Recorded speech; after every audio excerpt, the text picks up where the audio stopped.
Le Point Bourse vous est présenté par Bourse Direct.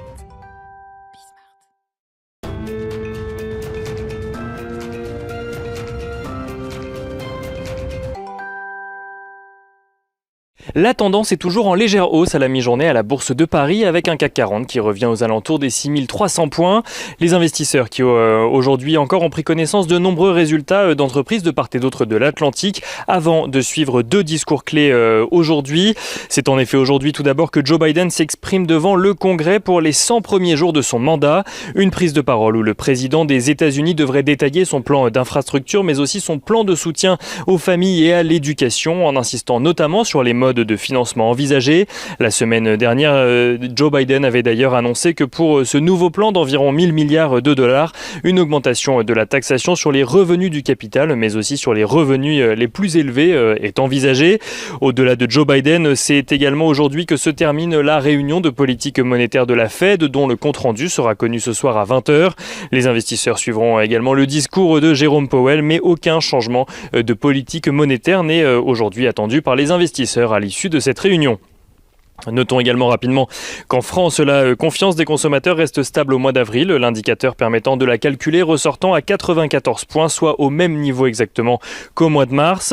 Du côté des valeurs à présent, les investisseurs ont pu découvrir cette nuit les résultats de deux grandes valeurs technologiques aux États-Unis, à savoir Microsoft et Alphabet.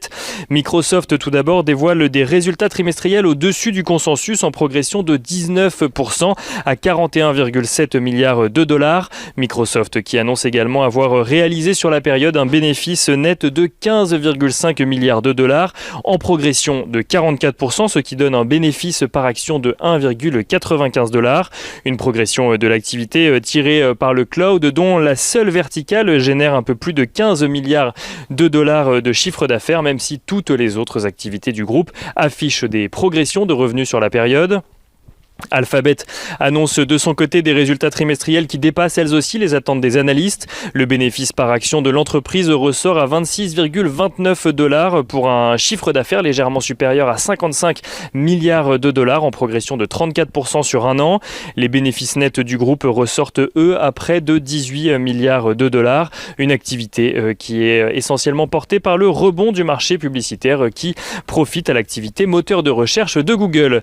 C'était pour les résultats aux États-Unis. On regarde les résultats en France à présent. Sanofi confirme tout d'abord ses prévisions de croissance de résultats nets pour l'année à la suite d'un premier trimestre où son activité a progressé de 15%. Le chiffre d'affaires du groupe pharmaceutique recule lui d'un peu plus de 4% en données publiées, mais progresse de près de 2,5% à périmètre comparable.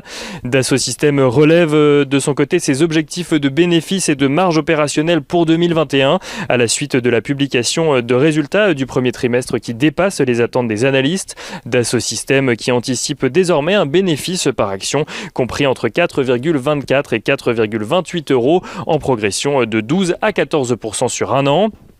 Et à Paris toujours, Sopra Steria annonce de son côté que ses revenus ont connu un léger recul sur la période mais confirme ses objectifs pour 2021, à savoir une croissance organique de ses revenus comprise entre 3 et 5% et un taux de marge opérationnelle d'activité compris lui entre 7,5 et 8%.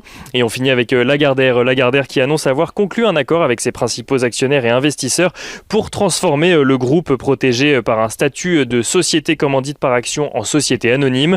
Le projet sera présenté au vote lors de l'Assemblée générale le 30 juin prochain. L'Assemblée générale qui devrait normalement nommer Arnaud Lagardère PDG de la société pour une durée de 6 ans à l'issue de l'opération.